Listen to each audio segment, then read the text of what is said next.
Halo YouTube, kembali lagi di channel Meja dan Solder. Hari ini kita akan membahas sensor gerak tanpa baterai.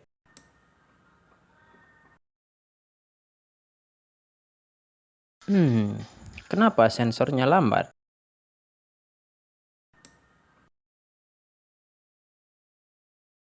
Berikut adalah aplikasi dari sensor gerak dalam kehidupan kita sehari-hari. Coba kita lihat apa kata Mbah Google. Oke Google, kita buka dulu satu persatu di halaman 1 Google.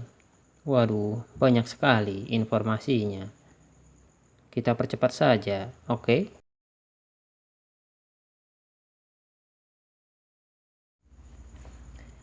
Setelah saya baca-baca, sensor gerak ini sangat banyak kegunaannya. Selain dipakai sebagai alarm, contohnya alarm pada kedatangan, pada pintu masuk di minimarket yang berbunyi ding dung. Nah, itulah sensornya. Bukan, itu alarmnya. Contoh lainnya ada pada pintu lift, pada mobil Anda saat parkir mundur. Bagaimana kalau parkir maju? Mungkin juga bisa. Dan banyak lagi kegunaan yang lainnya. Ada 3 jenis motion sensor. Active infrared sensor. Perangkat ini bekerja dengan memancarkan sinyal listrik secara terus-menerus yang terhubung dengan pendeteksi cahaya. Jika cahayanya terganggu, maka sensor akan aktif. Yang kedua adalah passive infrared sensor, dikenal dengan peer sensor saja. Berbeda dengan aktif. Yang pasif mendeteksi sumber panas, bukan cahaya. Manusia memiliki suhu panas tubuh sehingga bisa dideteksi oleh peer sensor ini. Yang terakhir adalah ultrasonic, di mana alat ini mengeluarkan frekuensi tinggi.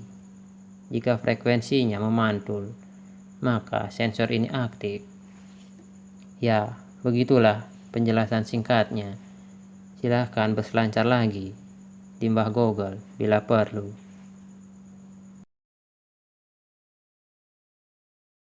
Selanjutnya adalah menentukan rangkaian skema diagram pengawatan antar komponen yang kita gunakan dalam proyek kita hari ini.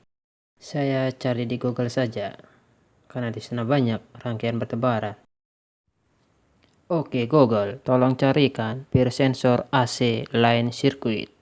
Nah itu, sudah ketemu. Kita percepat saja pencariannya. Akhirnya, ketemu juga 3 rangkaian sebagai referensi acuan dalam rangkaian proyek ini.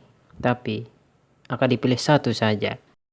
Ya, saya pilih skema rangkaian dari Codere.com. Nah, di sini ulasannya cukup lengkap tentang sensor gerak, cara kerja sensor gerak, cara kerja rangkaian, dan skema rangkaian yang komplit. Oke, cekidot.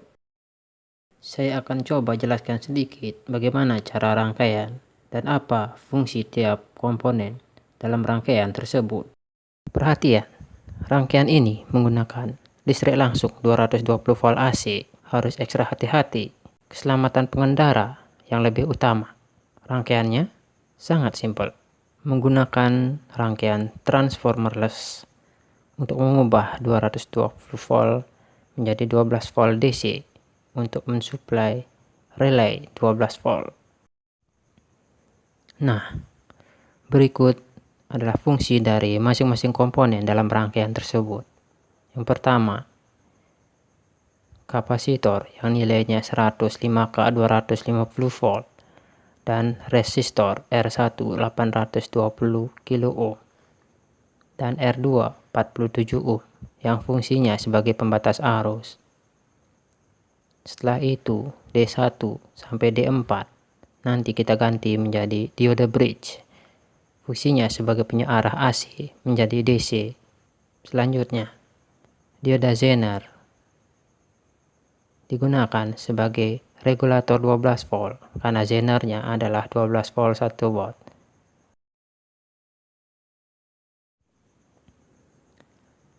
Selanjutnya, sebuah transistor NPN yang berfungsi sebagai driver relay 12 volt yang di-trigger nantinya oleh sensor PIR pada bagian basisnya. Sudah cukuplah untuk menggerakkan si relay tersebut. Relay itu akan memutus sebagai saklar elektronik yang dikendalikan oleh sensor PIR.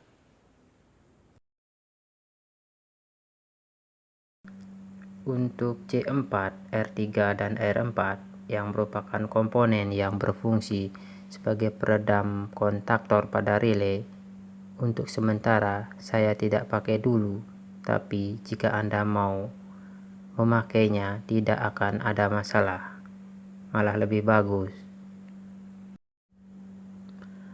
Rangkaian ini hanya bekerja sebagai saklar biasa, hanya saja dikontrol oleh relay yang diputus hanya satu jalur saja dan jalur yang lain masih nyambung.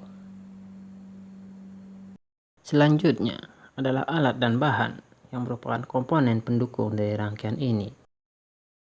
Komponen yang pertama adalah kapasitor Miller dengan nilai 105J dengan tegangan kerja 400 volt. 105 sama dengan 1 mikrofarad.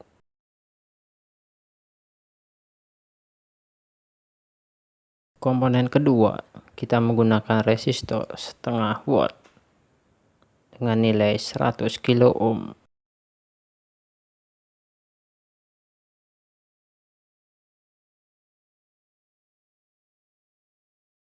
Komponen ketiga, kita menggunakan resistor 2 watt dengan nilai 10 ohm.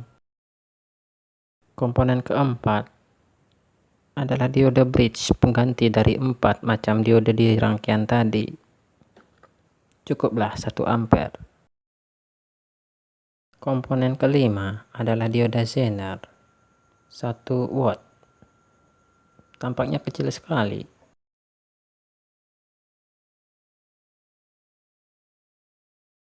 Komponen selanjutnya adalah kapasitor Elco yang nilainya 100 mikrofarad 50 volt.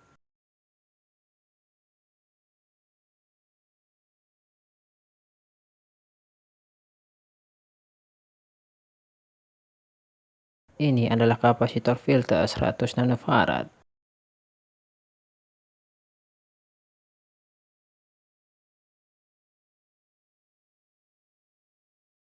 Komponen ini adalah relay 12 volt.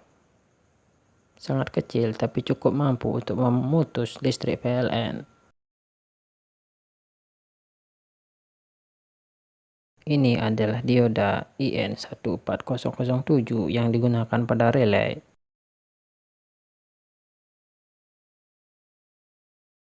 Komponen utama yaitu sensor PIR.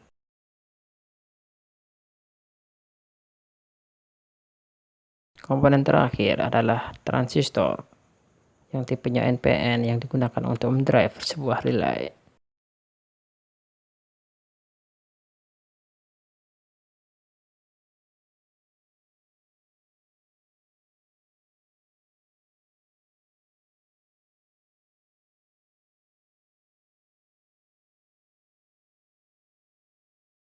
Setelah semua komponen terkumpul, ayo kita mulai merakit.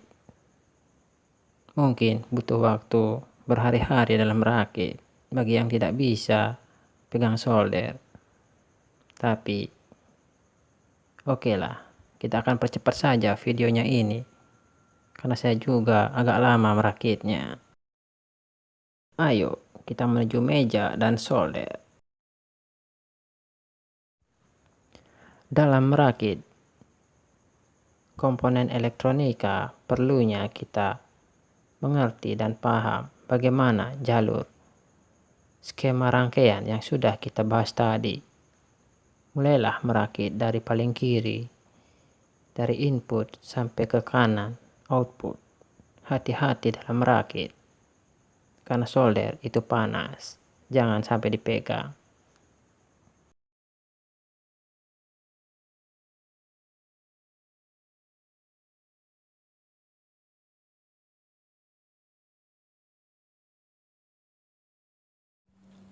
Sambil menunggu, hentikan sebentar video ini untuk mendukung channel Meja dan Solder dengan klik subscribe, like, dan jangan lupa tombol loncengnya agar saya merasa damai. Terima kasih.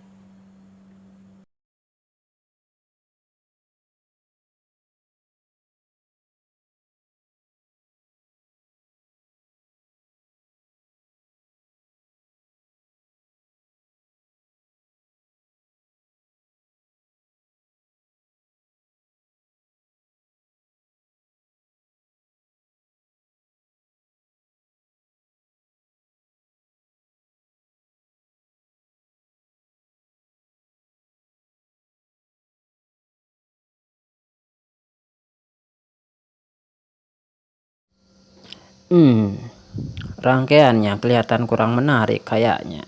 Tapi nggak apa-apa, yang penting nanti bisa bekerja. Karena ini bukan untuk dijual, tapi belajar merakit. Oke, setelah lama berkeluh kesah dengan solder, akhirnya rangkaiannya jadi juga. Tada! Yang perlu Anda perhatikan dalam merakit adalah dioda kuproknya. Jangan sampai salah posisi. Ada positif dan negatif. Begitu juga dengan kapasitor elektrolit. Jangan sampai terbalik polaritasnya.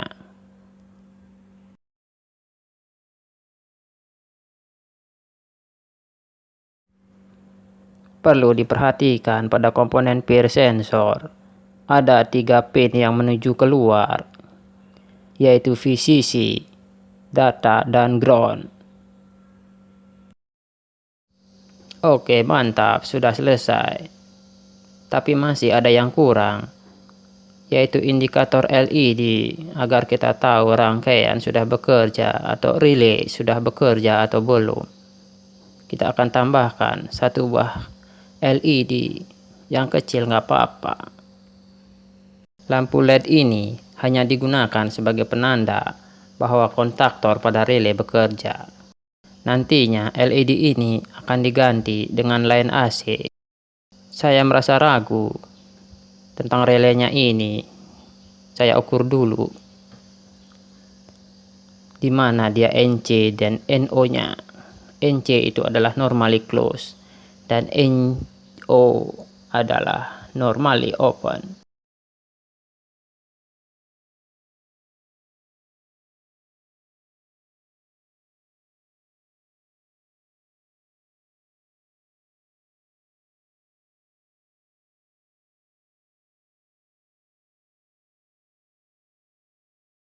Nah, ini baru benar-benar sudah selesai dalam proses perakitan.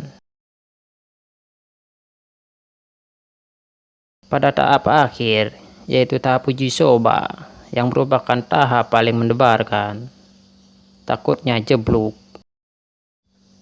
Disarankan hati-hati dalam mencoba. Cek dulu konektivitas antar konektor dalam komponen, karena ini menggunakan listrik langsung dari PLN. Kalau mau kesetrum juga nggak apa-apa, silahkan dipegang saja. Oke, kita tinggalkan dulu soldernya sebentar. Karena hati merasa risau, kita coba dulu menggunakan baterai atau menggunakan sumber daya DC. Takutnya jeblok. Silahkan siapkan power supply Anda, atur tegangan pada 12 volt. Tancapkan sesuai polaritas kapasitor elko positif dan negatif. Jika rangkaian menyala, berarti sensor Anda sudah bekerja. Jika tidak nyala, silahkan tonton videonya dari awal lagi. Setelah berhasil menggunakan power supply DC, selanjutnya kita akan langsung menggunakan listrik jala-jala PLN. Tapi sebelumnya siapkan dulu kopi, teh, susu, dan roti agar hati Anda dan pikiran Anda merasa damai, tidak tegang. Kita ambil soldernya lagi, silahkan pasangkan steker pada kapasitor dan resistor yang 2 watt tadi. Pastikan semua rangkaian benar. Untuk menjamin keamanan lagi, silahkan pasangkan sekring 2 ampere 220 volt agar hati merasa damai dan tentram. Jika LED sudah menyala, itu tandanya sensor sudah bekerja, rangkaian sudah bekerja, dan selamat. Anda sudah berhasil merakit sebuah sensor gerak menggunakan catu daya atau listrik PLN. Silakan Anda bisa tes dengan menggerak-gerakkan tangan Anda di depan sensor. Sensor ini mempunyai jarak yang sangat panjang, sampai 7 meter. Bisa Anda coba sendiri. Setelah terdeteksi adanya gerakan oleh tangan Anda melalui panas tubuh, maka relay akan menyala. Setelah itu akan ada jeda atau delay. Itu adalah karakteristik dari peer sensor. Setelah menyala, akan ada delay, lebih kurang 5 menit. Maksudnya 5 detik. Jika hati sudah merasa damai dan rangkaian pun jadi, silahkan bermain-main dulu dengan rangkaiannya. Silahkan dicoba-coba sampai bosan. Ingat, kopinya sudah dingin, diminum dulu. Demikianlah cara merakit dari rangkaian sensor gerak menggunakan peer sensor. Jika ada pertanyaan, silahkan taruh di komentar di bawah. Tapi tolong komen yang sopan. Terima kasih sudah menonton video ini. Jangan lupa subscribe, like, dan tekan loncengnya. Terima kasih sudah menonton sampai akhir. Dan sekarang adalah kesimpulan dari proses merakit tadi. Bahwasanya sensor peer ini sangat efektif digunakan untuk mendeteksi adanya gerakan. Jadi, saya sarankan untuk membuat dan mengembangkan proyek ini agar bisa menghasilkan uang. Terima kasih atas perhatiannya. Semoga video ini bermanfaat.